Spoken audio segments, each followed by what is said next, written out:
Now that you've covered general market conditions and you've kind of explained a little bit about those things to your seller, that they have to compete with each other, they have to compete with buyers in the market, all these things. Why did you do that? You wanted to set this groundwork that you're ultimately not responsible for market conditions. Your job is to maximize the value of their house. So, in other words, I didn't make this mess, but I am going to help you clean it up. Okay. So now that we've covered a macroeconomic concept, we're going to go into comparables. Comparables are just this. You're looking for comparable properties that are around the subject property that you're trying to list. You're looking for a variety of different data points.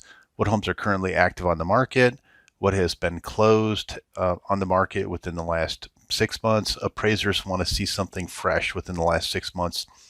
As a realtor, you're not looking for appraised value, you're looking for market value. You might go back a full year. You're going to see pendings. Those are currently under contract that haven't sold. And really importantly, you want to look at expireds. What are the homes that were available in that specific neighborhood that didn't sell? Why didn't they sell? Were they overpriced? Were they just not marketed correctly? Another thing I like to do is look for sale by owners in that area as well. So obviously the for sale by owner is not going to show up in Matrix or in the MLS, and so you're going to have to do a little bit of groundwork. So typically what we do as agents is we compile all those things and put them in a spreadsheet, or we put them in some sort of a stacking order, and boom, here's the information. So we could present it to the customer just like that. I don't think that's a terrible idea. But one of the things I want to do is add as much context around these numbers as possible. Just handing someone a list of properties and a list of activity, it's fine. It's empirically correct, but you need to add context and you need to interpret this data as you're handing it to your customer. Now, one of the things that I absolutely recommend is that before you just kind of hand someone all the information that's in the surrounding area, go through and do a pretty tight audit of what you're going to hand them. You're trying to make a compelling case for what you think the correct valuation is and what you think the correct range of the home pricing should be. But also what you're doing is there's some supporting arguments in this material as well. Take the time and effort to print out some photographs of comparable properties. When you show your seller these photographs, you can also tie that back to a story. And the story might be, gosh, you know what, this home's been sitting on the market for a long time, 180 days, 190 days, 120 days, whatever the number is. And if you take a look at it, the photography is really not that good. The staging seems pretty awful. And you're comparing and contrasting what you do for a living against what other people have done for a living, and you're trying to show what the potential results could be. Why is this important? It's going to lead us into our next slide, which is about maximum value. But what we're doing is we're setting this groundwork. You know, there are homes that sell fast. There are homes that don't sell quite as quickly. Let's take a look at what they look like. Let's take a look at the size. Okay, so every realtor kind of does that or should be doing that. Probably most realtors aren't adding a lot of photography at this point or showing photographs of the comps.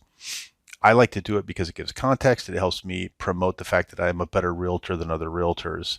I'm not just going to put any old thing in the MLS. I want to make sure that your photographs look brilliant. And how do I do that? Staging has to be brilliant. I will also show the syndicated remarks or the public-facing remarks in the MLS documents. There are agents who don't utilize the MLS very well.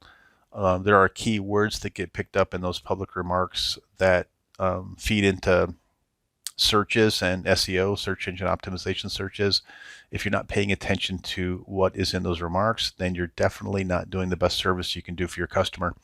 Your customer needs to understand that you care about what is written about their home, what it looks like in public, and what it looks like to the public, what it looks like to other agents. Here is a great opportunity for you to point out what you do and what others do and why you're better.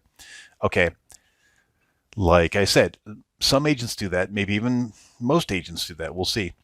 But what they don't do is go back and start adding real context to these specific properties. What is going on in the general neighborhood? how are you positioning yourself as an expert in that particular neighborhood? Are you offering context? What's trending in that neighborhood around the property that you're trying to list?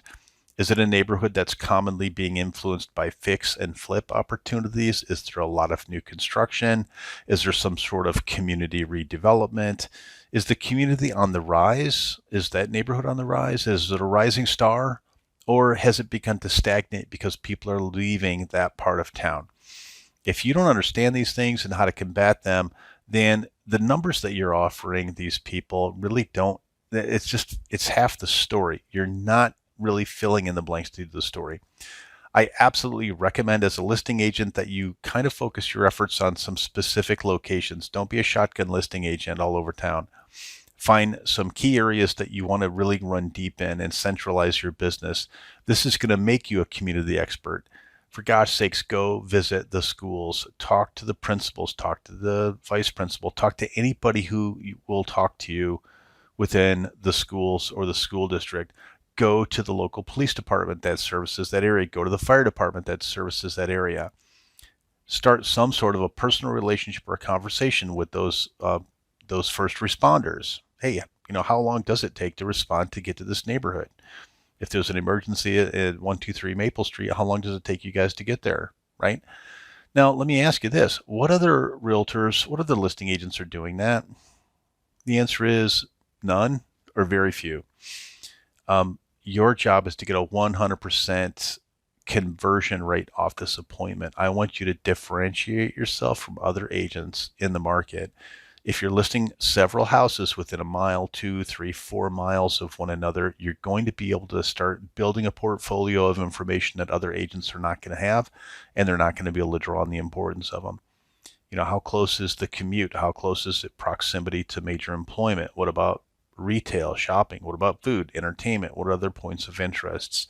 These contextual things are amazing. It's if you just say, gosh, you know what, here's a home and it's sold in 20 days. It did sell for a really decent price, and it's a half mile from your house, and here's the square footage and here's the bedroom count.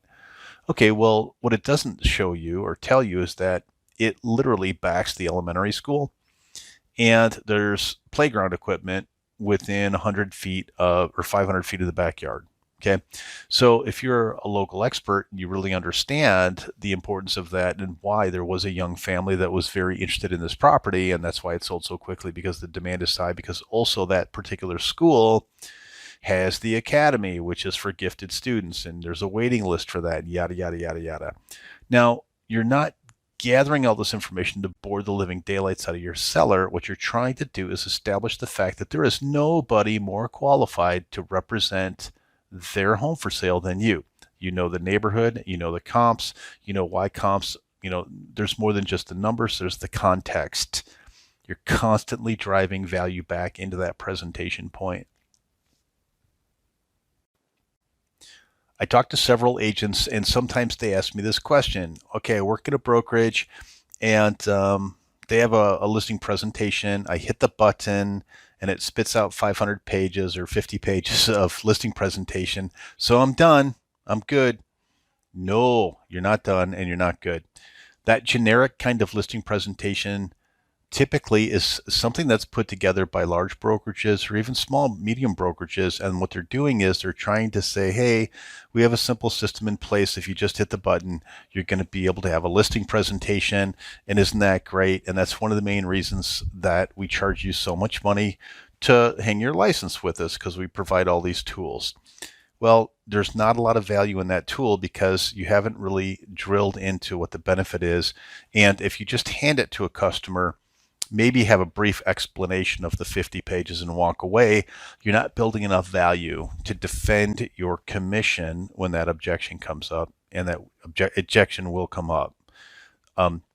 So I don't bind my material. And so if I'm going to hand somebody a spreadsheet, if I'm going to hand them some additional pages, some photography, I'm physically handing it to them as individual sheets of paper. By the time I'm done with my listing presentation, I want the seller to look down at the table in front of them and see several pieces of paper spread out in front of them. I'm building a case.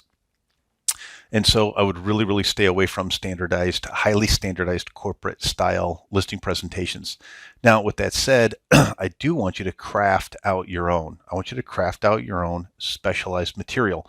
Before you go on that listing presentation, what are the items that are going to be in your folder when you sit down in front of that person at their kitchen table or wherever you meet them? Do you have really good photography of the comps? Do you have empirical data? You're going to leave all this stuff behind in a format that's easy to read and they can gently review it. It's going to be overwhelming. You're going to give this person a lot of information in a short period of time. They have a lot of things to consider. You don't want to feel like you're rushing them, but on the other side of the coin, if you don't expedite this process and get it going quickly in some direction, this person's going to lose interest in what you have to say. Please hit that subscribe button and don't forget, visit our website and schedule your free 30-minute evaluation.